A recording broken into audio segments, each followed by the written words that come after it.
Hello, this is Charles Bukowski reading from his own stuff. Buffalo Bill. Whenever the landlord and landlady get beer drunk, she comes down here and knocks on my door. I go down and drink beer with them. They sing old-time songs, and he keeps drinking until he falls over backwards in his chair. Then I get up, tilt the chair up, and then he's back at the table again, grabbing at a beer can. The conversation always gets around to Buffalo Bill. They think Buffalo Bill is very funny. So I was asked, what's new with Buffalo Bill? Oh, he's in again. They locked him up. They came and got him. Why? Same thing, only this time it was a woman from the Jehovah's Witness. She rang his bell and was standing there talking to him, and he showed her his thing, you know. She came down and told me about it, and I told her, why did you bother that man? Why did you ring his bell? He wasn't doing anything to you. But no, she had to go and tell the authorities. And he phoned me from jail. Well, I did it again. Why do you keep doing that? I asked him. I don't know, he said. I don't know what made me do that. You shouldn't do that, I told him. I know I shouldn't do that, he told me. How many times has he done that, I asked him. Oh, God, I don't know, 8 or 10 times. He's always doing it. He's got a good lawyer, though. He's got a damn good lawyer. Who'd you rent his place to? Oh, we don't rent his place. We always keep his place open for him. We like him. Did I tell you the night he was drunk and out on the lawn naked and an airplane went overhead and he pointed to the lights? All you could see was the taillights and stuff, and he pointed to the lights and yelled, I am God, I put those lights in the sky. No, you didn't tell me about that. Have a beer first, and I'll tell you about it. I had a beer first. A little atomic bomb. Oh, just give me a little atomic bomb. Not too much, just a little. Enough to kill a horse in the street, but there aren't any horses in the street. Well, enough to knock the flowers from a bowl, but I don't see any flowers in a bowl. Enough then to frighten my love, but I don't have any love. Well, give me an atomic bomb then to scrub in my bathtub like a dirty and lovable child. I've got a bathtub. Just a little bomb, General, with pug nose, pink ears, smelling like underclothes in July. Do you think I'm crazy? I think you're crazy, too. So, the way you think, send me one before somebody else does.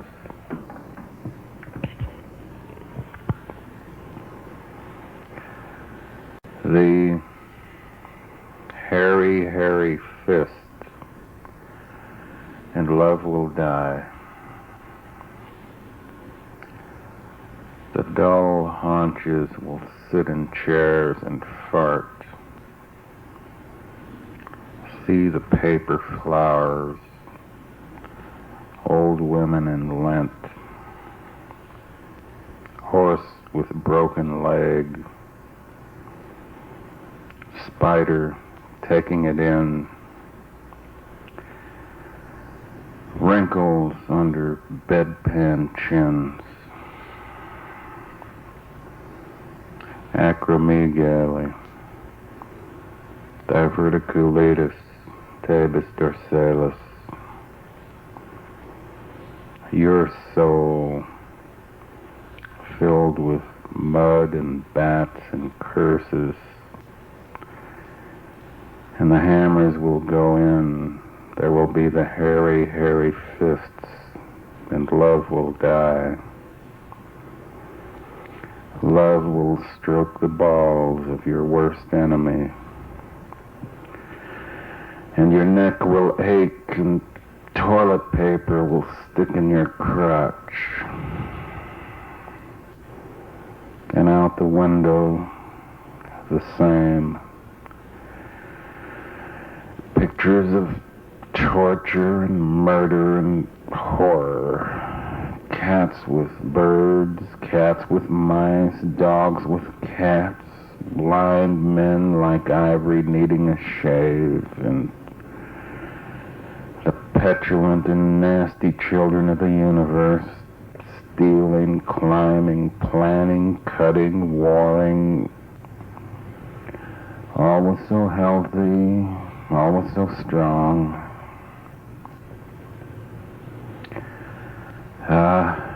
Your soul will feel so bad that the saliva will run from your mouth in cupfuls. Patches of paint and sores will appear on your face and under your arms, and sleep will be the last thing they will let you have. Men you could trust will fade like children's drawings. Your wife will hate you. Your child will ignore you. Your boss will fire you. The police will jail you, and there'll be no bottom. The soul will fall like a wounded bird of paradise into the most horrible, stinking swill of shit. And still no death. Still no death. You will fail at death, too. And there will not even be the peace of isolation, the final gray-black cellar. Just more hammers, more saws, more engines, more bad music, more relaxed voices of zero. You'll be ripped up and down until your clothing no longer fits you. You'll be the scarecrow, the rag, the smiling rag of a thing. And the enemy, which is everyone, will appear beautifully clothed, calm, smiling, driving smooth rolls of shining steel, and the sun will fall upon him like a flower. Your soul will feel so bad that you know it will not ever quite live again, and there'll be nothing you can do. Drink will not patch it. Prayer will not save it. Praise from the enemy will not heal it. Nothing will work. Nothing will be nothing like a harp with broken strings in somebody's corner and somebody's misery garbage. While all around, like the 4th of July, like betting with a virgin, like champagne over the head of easy wildness. The force of other things and other ways will celebrate the occasion, their existence without you.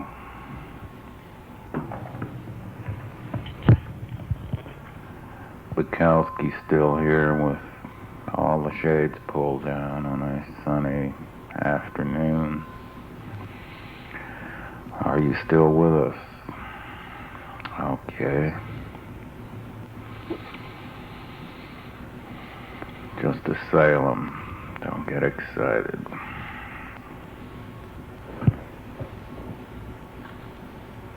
This one is called An Action Afternoon.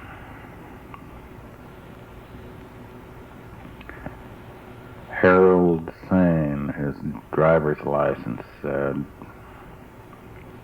They found him alone in the wooden walls, beholden to a salt shaker, a boiled potato, a third cup of tea from the same bag, and from his radio still came the sound of a giant tonality, somebody's dead symphony. On his dresser a note. I drink my tea and wait for orange mornings or a spike through my head. The spike was not through his head. They found him on the tile to the bathroom floor. Ripped, slashed, gutted. Bone, meat, and dirty enamel. He was a poor housekeeper. Under the sink they found beer and wine bottles, a bag of orange peelings, old newspapers, and the sink stank with dishes and stale, creamy water. Some ants had come, some roaches. His driver's license had expired, and he was a week behind in the rent. As they took him outside, as they carried him through the doorway, the 1 o'clock in the afternoon ladies of the neighborhood expressed their judgment, criticism, cow-like horror, horse-like joy, as 2 roaches clenched beneath the sink and fucked. Hello, little children. How are you today? Okay. Finish. The hearse comes through the room filled with the beheaded, the disappeared, the living mad. The flies are a glue of sticky paste. Their wings will not lift. I watch an old woman beat her cat with a broom. The weather is unendurable, a dirty trick by God. The water has evaporated from the toilet bowl. The telephone rings without sound, the small, limp arm petering against the bell. I see a boy on his bicycle, the spokes collapse, the tires turn into snakes and melt away. The newspaper is oven hot. Men murder each other in the streets without reason. The worst men have the best jobs. The best men have the worst jobs, or are unemployed, or locked in madhouses. I have 4 cans of food left.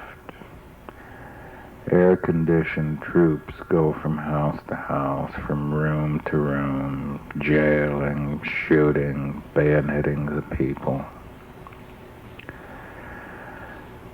We have done this to ourselves. We deserve this. It is as if the sun has become disgusted with waiting. It is as if the sun were a mind that has given up on us. I go out on the back porch and look across the sea of dead plants, now thorns and sticks shivering in a windless sky. Somehow I'm glad we're through, finished. The works of art, the wars, the decayed loves, the way we lived each day. When the troops come up here, I don't care what they do, for we've already killed ourselves. Each day we get out of bed. I'll go into the kitchen, spill some hash from a soft can. It is almost cooked already. And I sit eating, looking at the fingernails, my fingernails. The sweat comes down behind my ears, and I hear the shooting in the streets, and I chew and I wait without wonder. No charge. This babe in the grandstand with dyed red hair kept leaning her breasts against me and talking about Gardena poker parlors.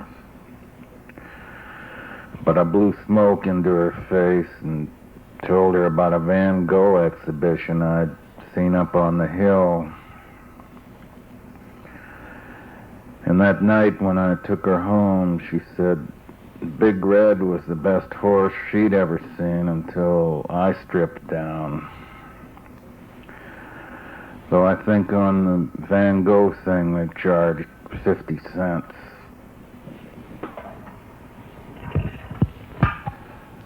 Love is a piece of paper torn to bits.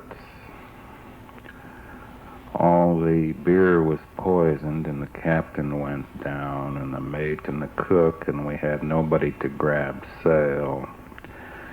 And the northwester ripped the sheets like toenails, and we pitched like crazy, the hull tearing its sides, and all the time in the corner some punk had a drunken slut, my wife, and was pumping away like nothing was happening.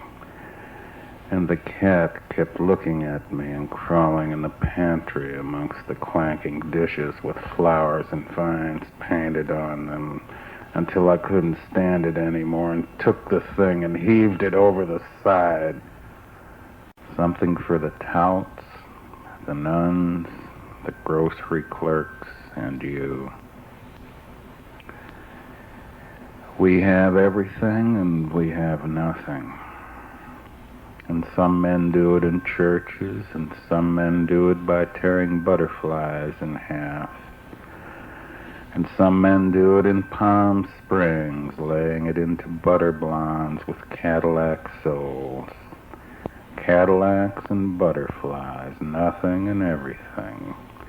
The face melting down to the last puff in a cellar in Corpus Christi. There's something for the touts, the nuns, the grocery clerks, and you. Something at 8 a.m., something in the library, something in the river. Everything and nothing. In the slaughterhouse, it comes running along the ceiling on a hook, and you swing it. 1, 2, 3, and then you've got it. $200 worth of dead meat. Its bones against your bones. Something and nothing. It's always early enough to die, and it's always too late. And the drill of blood in the basin white, it tells you nothing at all. And the grave diggers playing poker over 5 a.m. coffee, waiting for the grass to dismiss the frost. They tell you nothing at all. We have everything and we have nothing. Days with the glass edges and the impossible stink of river moss, worse than shit. Checkerboard days of moves and counter moves, fagged interest with as much sense in defeat as in victory. slow days like mules humping it slagged and sullen and sun-glazed up a road where a madman sits waiting among blue jays and wrens, netted in and sucked to flaky gray.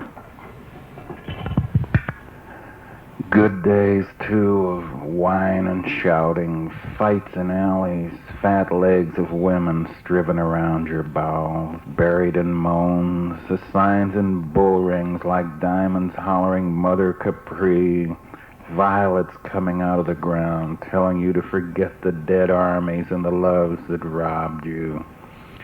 Days when children say funny and brilliant things, like savages trying to send you a message through their bodies while their bodies are still alive enough to transmit and feel and run up and down without locks and paychecks and ideals and possessions and beetle-like opinions. Days when you can cry all day long in a green room with the door locked.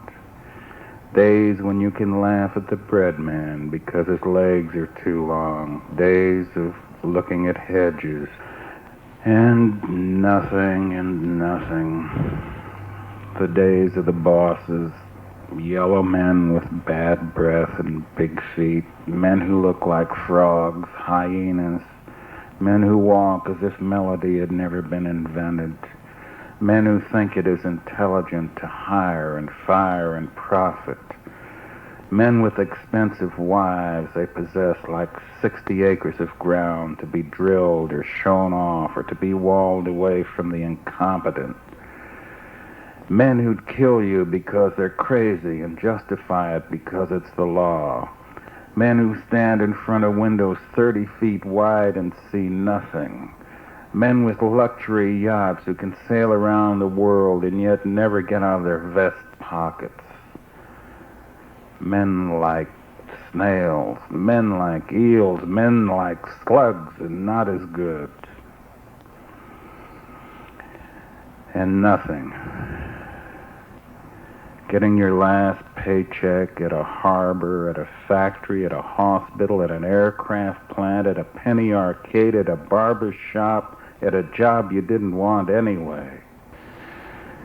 Income tax, sickness, servility, broken arms, broken heads, all the stuffing come out like an old pillow.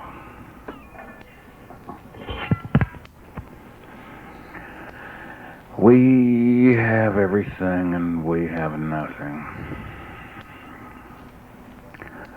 Some do it well enough for a while and then give way.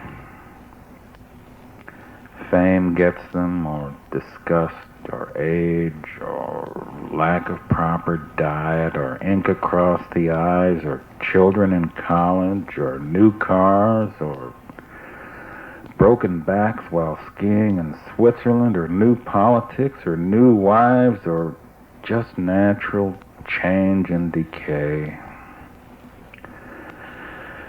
The man you knew yesterday hooking for 10 rounds or drinking for 3 days and 3 nights by the Sawtooth Mountains, now just something under a sheet or a cross or a stone or under an easy delusion, or packing a Bible or a golf bag or a briefcase. How they go, all the ones you thought would never go. Days like this, like your day today. Maybe the rain on the window trying to get through to you. What do you see today? What is it? Where are you?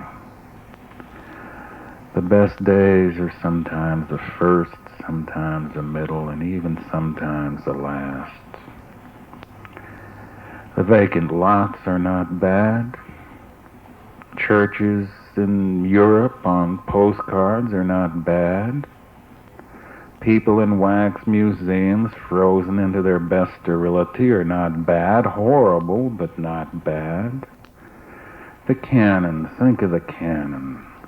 And toast for breakfast, and coffee hot enough to know your tongue is still there.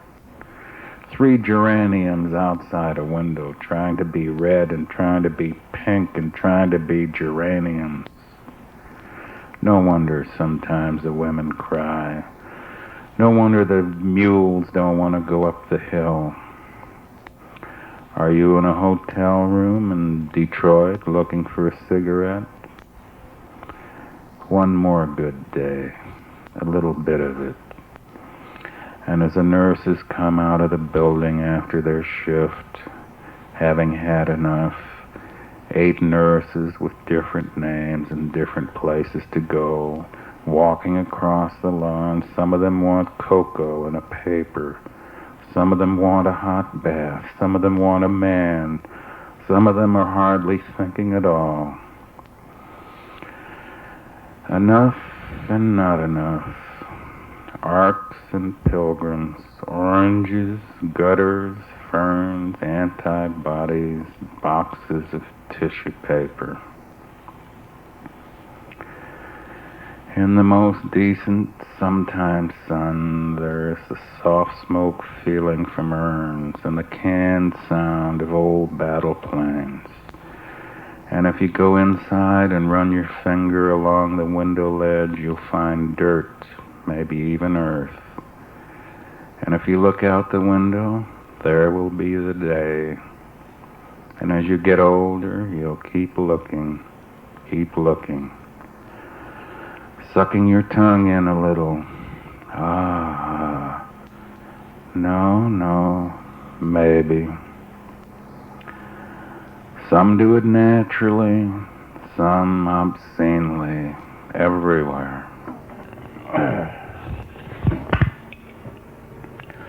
Song for sadists without a place to sit down. Positively grieve no more. Ultimo, par chavi, par grazi, hold still, bitch. The evergreen leaves, showers of broccoli love, heaving like a rabbit in a wolf's mouth. You play my flute, broccoli. Pachavi, save me thunder. Elephant moth of everything. I sink and stink in saliva. Domino, estes, vulgamo, taurus, pissimo, shitimo, ock. I deliver handshakes like bombs in the cellar of the Pope. The Pope is pious, I am not. I wear hobnailed boots up the sides of virgins drinking buttermilk. Please, Popolo, sesame drag. The winter chances of nude victory divide the singers from the papal's singular swoop. If eels can climb mountains, men can be eels. If eels can fornicate, men can be eels. Lay sperm like dice in the center of my brain. See what comes out. Walt Whitman staring out the window at the sailors, or Hart Crane, done in and robbed, discussing the bridge with Osh. No, that is not me.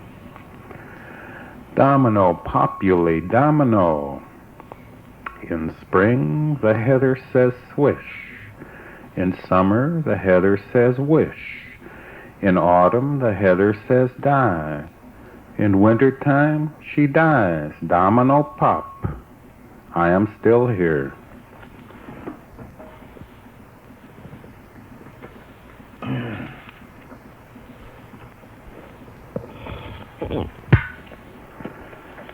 I'm still here, yeah. The genius of the crowd.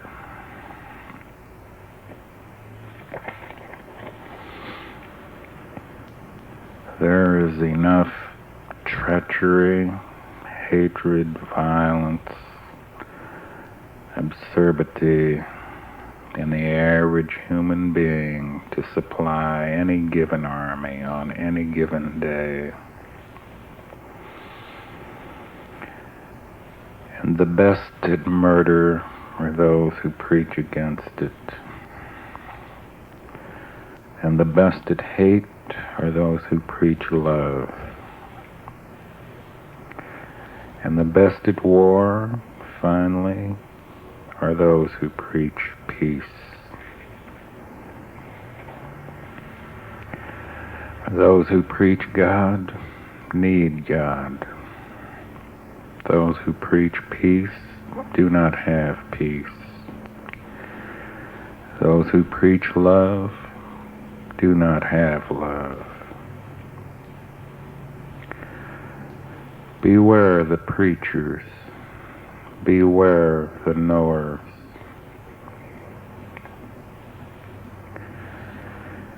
Beware those who are always reading books.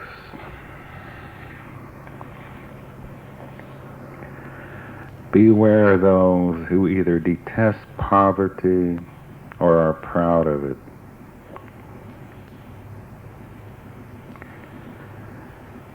Beware those quick to praise, for they need praise in return. Beware those quick to censor. They are afraid of what they do not know. Beware those who seek constant crowds. They are nothing alone.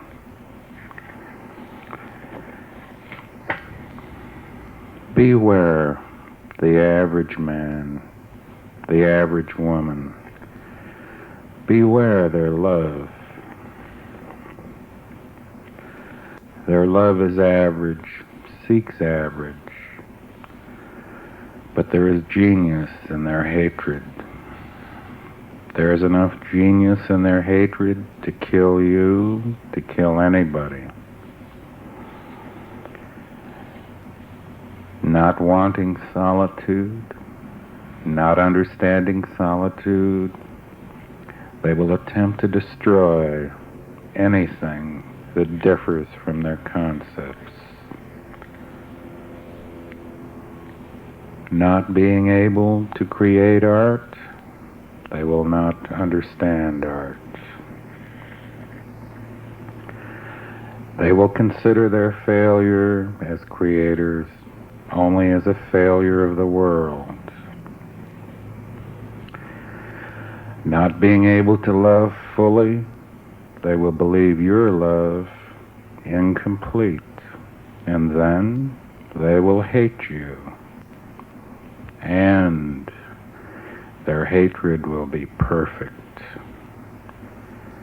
like a shining diamond, like a knife, like a mountain, like a tiger, like hemlock.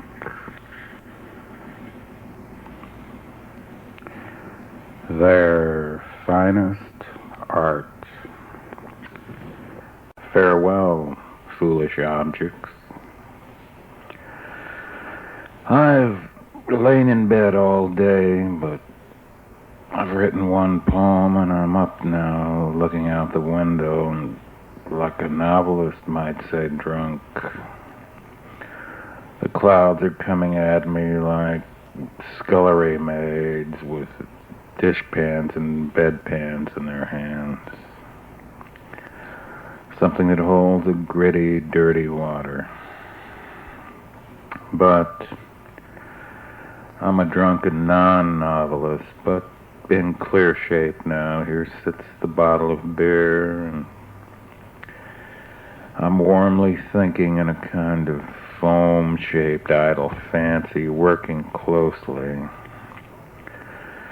But all I can stoke up are squares and circles which do not fit.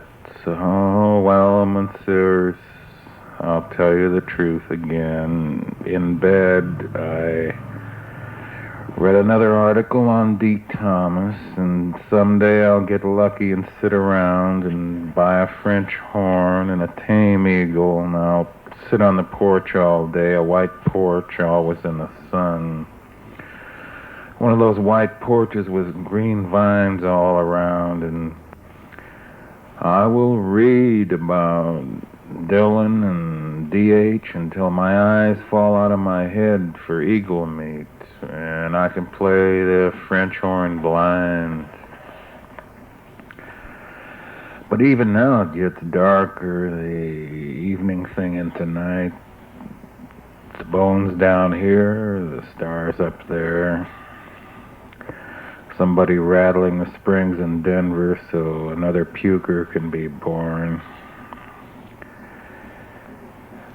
I think everything is a sheet of sun, and the best of everything is myself walking through it, wondering about the pure nerve of the life thing going on after the jails, the hospitals, the factories, the good dogs, the brainless butterflies. But now I'm back at the window. There's an opera on the radio, and a woman sits in a chair to my left, saying over and over again, "Brat, rash, brat." And she's holding a book in her hand. How to learn Russian easily. But there's nothing really you can do easily. Live or die or accept fame or money or defeat, it's all hard. The opera says this, the dead birds, the dead countries, the dead loves, the man shot because somebody thought he was an elk, the elk shot because somebody thought it was an elk. All the pure nerve of going on. This woman wanting to speak Russian, myself wanting to get drunk, but we need something to eat. "Grind, cat, grind meat," says the woman in Russian, so I figure she's hungry. And we haven't eaten in a couple of hours. "Lamb, bayonet, turkey, pork, and pork," she says. And I walk over and put on my pants, and I'm going out to get something. The forests are far away, and I am no good with the bow and arrow. And somebody sings on the radio, "Farewell, foolish objects." All I can do is walk into a grocery store and pull out a wallet and hope that it's loaded. And this is about how I waste my Sundays. The rest of the week goes better because there's something or somebody telling me what to do. And although it seems madness, almost everybody is doing it, whatever it is. So now, if you'll excuse me, she's eating an orange now, I will put on my shoes and shirt and get out of here. It'll be better for all of us. Wake up, wake up.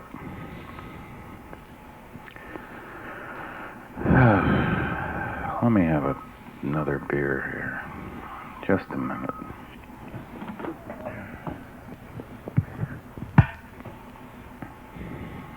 Experience. There's a lady down the hall who paints butterflies and insects, and there are little statues in the room. She works with clay. And I went in there, and I sat on the couch and had something to drink. Then I noticed one of the statues had his back turned to us. He stood there brooding, poor bastard, and I asked the lady, "What's wrong with him?" And she said, "Nah, I messed him up in front, sort of." "I see," I said, and finished my drink. You haven't had too much experience with men." She laughed and brought me another drink.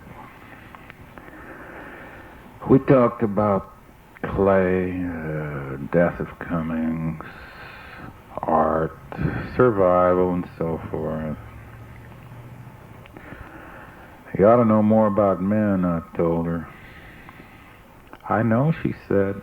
"Do you like me?" "Of course," I told her. She brought me another drink. We talked about Ezra Pound, Van Gogh, all those things. She sat down next to me. I remember she had a small white mustache. She told me I had a good life flow and was manly. I told her she had nice legs. We talked about Mahler. I don't remember leaving. I saw her a week later and she asked me in. I fixed him, she said. Who? I asked. My man in the corner, she told me. Good, I said. Want to see? She asked. Sure, I said.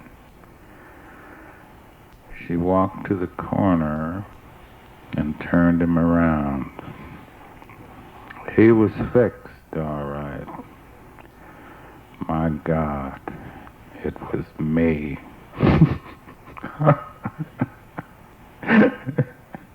Then I began to laugh, and she laughed. And the work of art stood there. A very beautiful thing.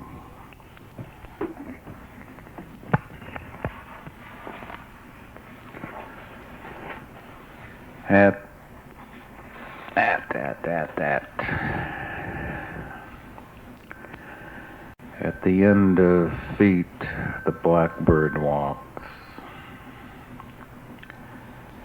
Shocked by palisades of ice and worn-out shoes. Shocked by nerve gas. Shocked by pinnacles of spinach. Shocked by the broken-winged bluebird. Old Notre Dame football teams run through my room. Fans whirl inside stovepipes. Never getting a Pulitzer Prize. Shakespeare's 401. Joe Louis is 51. A young boy stands outside throwing dust-dry rocks against the garage. Fap, fap, fap. Shocked by the body's limpid drag, disease, flab. Shocked by tourniquets of music in elevators. Not shocked to learn that Beethoven was a drunkard. The angular daydream huddles against the fence like an old man. Jesus, Charlie, it says. Jesus, Charlie, they surely got us now. Then night fear. Fear of never sleeping with a young girl who never heard of Rimbaud. Fear of platitude and poverty. Fear of the long death. Fear of cameras and landlords and bosses. Fear of children and wives. Fear of cancer and round shoulders. Fear that Sartre's asleep. Fear that Janae is kidding. Fear that there isn't anybody here. In a dozen years, I will be gray and almost dead. In a dozen years, I will be dead. At the end of feet, the blackbird walks. The woman behind me dries her pants on the heater. China and Russia curse at the bar. France sits back, holding a small blade in pocket. I wish I were truly gross, not this way, the way people say I am. I wish I were truly gross.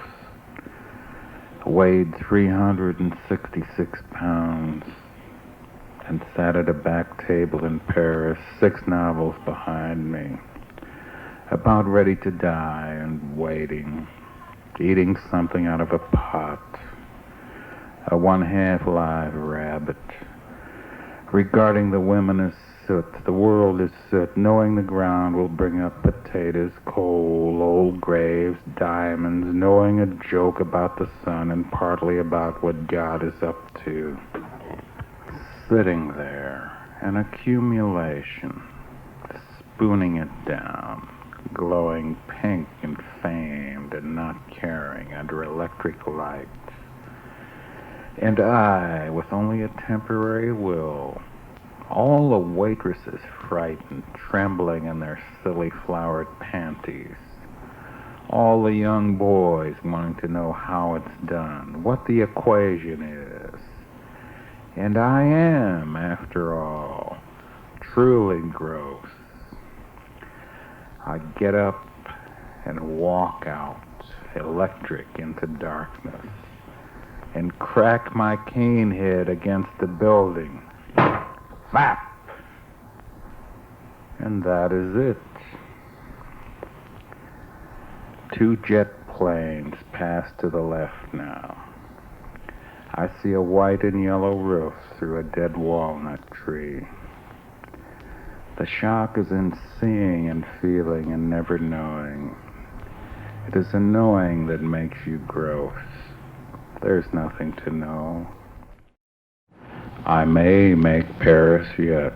About Paris, etc. May, gross, yeah. Still Bukowski working. I'm afraid getting drunker, and I guess oh hell, stuff. I may make Paris yet. Big deal. The next stanza begins something like this.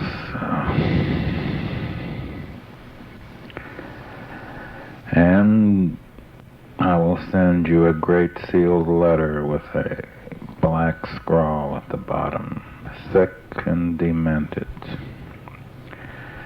I will play famous and you will smile. Now I see some orange roses. This is good. This is good. There's no shock for me in orange roses. Not today. If they ever stick out of my vest or a cup, it will be the same. I see smoke out of my window. Time to quit. It may be fire.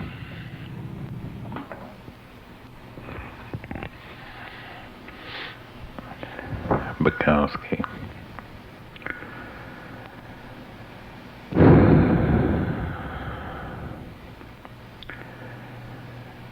Man in the Sun. She reads to me from the New Yorker, which I don't buy. Don't know how they got in here, but something about the Messiah, one of the heads of the Messiah who ate too much and had it too easy. Too many fine women patting his walnuts. He got fat, sucking at good cigars and young breasts, and he had these heart attacks. And so one day, somebody's driving him in this big car along the road, and he doesn't feel so good, and he asks the boy to stop and let him out, and the boy lays him out along the road in the fine sunshine. I don't know whether it's Crete or Sicily or Italy proper, but he's lying there in the sunshine, and before he dies, he says, how beautiful life can be. And then he's gone. Sometimes you've got to kill 4,000 or 5,000 men before you somehow get to believe that the sparrow is immortal. Money is piss, and that you've been wasting your time. Sing to gods or kangaroos. The fire circles like a worm inside the radio. It is the nuns, it is the nuns, it is the nuns, with yellow teeth dancing in the sun. It is ladders gone mad with brain and wrinkling in the air like tragedy. My, it gets so fearful, it gets me, wrinkles me without consultation, birds in my dreams walking with canes, people in my world walking like nightmares. It gets fearful like gas, barbed wire, picture books of doctors, the history of the world. I need pans of ice. I need colored tubes to spit light into eyes. I need straighter backs, money, watchdogs, a horse in Florida, and afternoons to throw away like old napkins. I need 45 days to sleep. I need to beat hell out of somebody. I need to kneel among roses like a madman and sing to gods or kangaroos, however you spell it out. And however you spell it out, it's going nowhere and I'm going with it. Of all the beauty I can think of is maybe 10 minutes staring at an old bell nobody knows about, or smelling my toes like a cranky kid, or 30 minutes with John Dillinger listening to how it happened. Of all the beauty I can think of is watching a long freight of boxcars go by, sunburnt and hurt and wooden, myself watching. Yet, now all I can see is some kind of color. A green thin yellow, steam-like, threads, warm, belonging and not belonging. All I can see is windows and streets and dirt that wants to cry. It is getting late and the shades go down. Pictures of long-legged girls stroll through my brain. And the caterpillar wants to speak my name. It knows me. It does. The nuns dance. There goes my landlord and his little folks in and out. Those guys get in that car and out. They drive off somewhere. They come back. They drive off. They leave. They come back. They're situated in a spot where they have leisure, but they don't know what the hell to do with it. They want to be doing something, so getting in that Volks and driving off and running an errand of some silly sort fulfills them.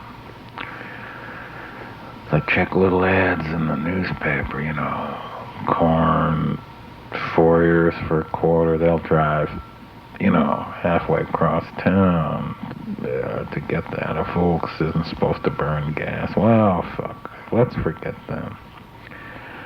I just heard the car door slam again. Well, they're good friends. We get drunk together. I shouldn't knock them. But I understand their weakness. I hope they understand mine.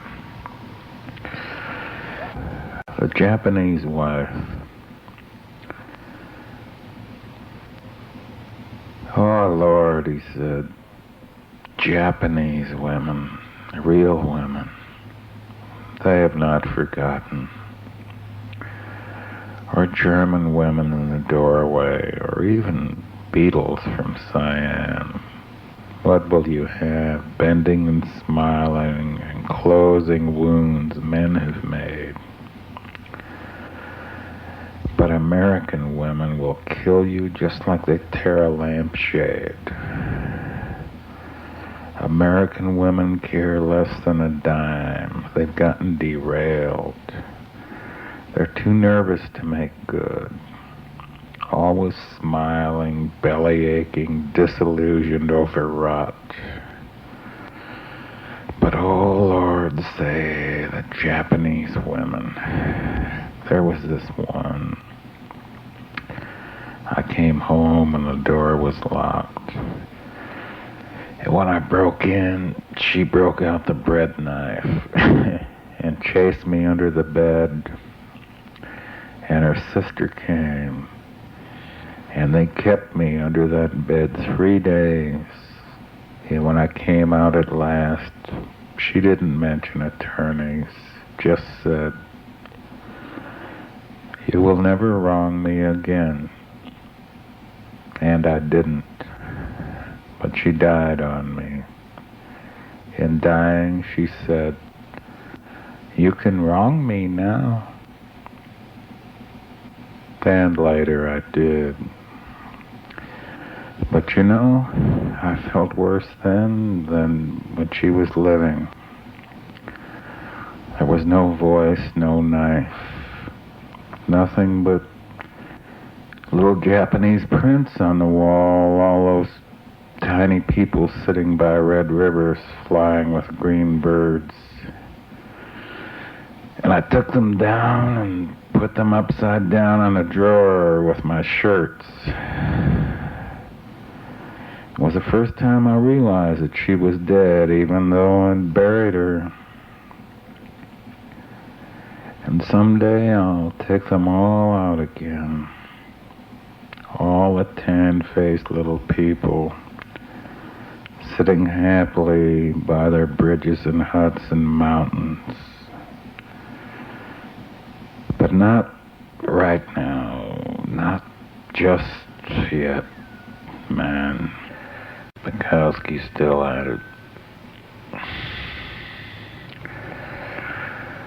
The curtains are waving and people walk through the afternoon here and in Berlin and in New York City and in Mexico.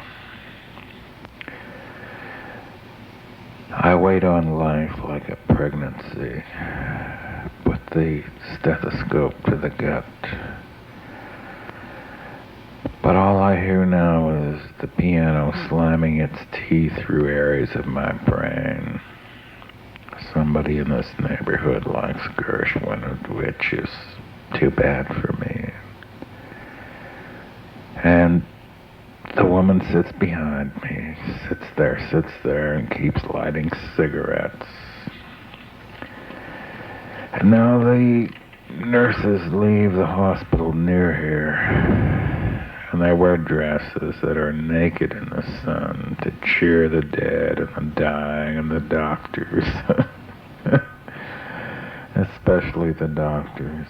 But it does not help me. If I could rip them with moans of delight, it would neither add or take away anything. Now, a horn blows a tired summer like a gladiola given up and leaning against a house. And the bottles we have emptied would strangle the sensibilities of God himself. Now I look up and see my face in the mirror. If I could only kill the man who killed the man. More than coffee pots and cheroots have done me in. More than myself has done me in. Madness comes like a mouse out of the cupboard, and they hand me a photograph of the moon. The woman behind me has a daughter who falls in love with men in beards and sandals and berets, who smoke pipes and carefully comb their hair and play chess and talk continually of the soul and of art. This is good enough. You've got to love something. Now the landlord waters outside, dripping the plants with false rain. Gershwin is finished now. It sounds like Greek. It's all so common and hard, impossible. I do wish somebody would go blackberry wild. I do wish they would. But no, I do suppose it will be the same. A beer, and then another beer, and then another beer. Maybe then a half pint of scotch, 3 cigars. Smoke, yes, smoke. Under the electric sun of night, hidden here in these walls with this woman and her life while the police are taking the drunks off the streets. I do not know how much longer I can last, but I keep thinking, oh my God, the gladiola will straighten hard and full of color like an arrow pointing at the sun. Christ will shudder like marmalade. My cat will look like Gandhi once looked. Everything, even the tile in the men's room at the Union Station will be true. All those mirrors there, finally with faces in them. Roses, forests, no more policemen, no more me. Freedom. He drank wine all night, the night of the 28th, and he kept thinking of her. The way she walked and talked and loved, the way she told him things that seemed true but were not. And he knew the color of each of her dresses and her shoes. He knew the stock and curve of each heel as well as the leg shaped by it. And she was out again when he came home. And she'd come back with that special stink again. And she did. She came in at 3 a.m. in the morning, filthy like a dung-eating swine, and he took out the butcher knife, and she screamed, backing into the rooming house wall, still pretty somehow, in spite of love's reek, and he finished the glass of wine. That yellow dress, his favorite, and she screamed again. And he took up the knife and unhooked his belt and tore away the cloth before her and cut off his balls and carried them in his hands like apricots and flushed them down the toilet bowl. And she kept screaming as the room became red. God, oh God, what have you done? And he sat there, holding 3 towels between his legs, not caring now whether she left or stayed, wore yellow or green or anything at all. And one hand holding and one hand lifting, he poured another wine. Man, if Will Rogers were here, we'd really be good friends, wouldn't we? Yeah. Man, I really hated that son of a bitch when I was a kid. What a false, phony front. Oh, shit. I never met a man I didn't like. Jesus Christ. Now there's a real brain for you, right? Looking toward God. Anyhow, let's get on. Let's get on with the next fucking thing. I'm doing a worse and worse job, but let's try and wrap it out. This one's called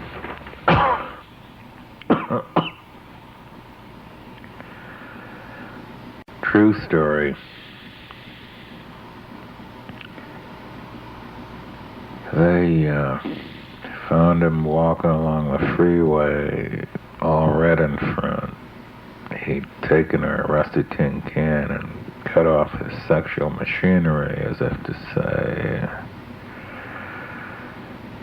"See what you've done to me? You might as well have the rest." And he put part of him in one pocket and part of him in another, and that's how they found him, walking along. They gave him over to the doctors, who tried to sew the parts back on. But the parts were quite contented the way they were. I think sometimes if all the good ass turned over to the monsters of the world, maybe it was his protest against this or his protest against everything. A one-man freedom march that never squeezed in between the concert reviews and the baseball scores. God or somebody bless him. She came to my place drunk, riding a deer up on the front porch. So many women want to save the world but can't keep their own kitchen straight. But me? We went inside where I'd only let, but I got them under the drawer, and I lighted 3 red candles, poured the wine, and took notes on her. Latitude behind, longitude in front, and the rest amazing. A woman such as this could find a zinnia in Heart Springs. Not only Heart Springs, but any kind of springs, Arkansas. We ate venison for 3 weeks. Then she slept with the landlord to help pay the rent. Then I found her a job as a waitress. I slept all day, and when she came home, I was full of the brilliant conversation that she so much adored. She died quickly one night, leaving the world much the way it had been. Now, I get up early, go down to the loading docks and wait for cabbages, oranges, potatoes to fall from the trucks to be thrown away. Thrown away or thrown away. By noon, I've eaten and am asleep, dreaming of paying the rent with numbered chunks of plastic strips issued by a better world. Well, I really fucked that one up. I should have said by numbered chunks of plastic cunts issued by a better world. Well, what are you gonna do? Alright, if you can't waste tape, you can't waste anything. If you can't waste anything, you might as well quit. So, the next move is mine, right? And I'm too loaded to even be decent. Alright, let's try some more just for laughs. So, ho ho ho.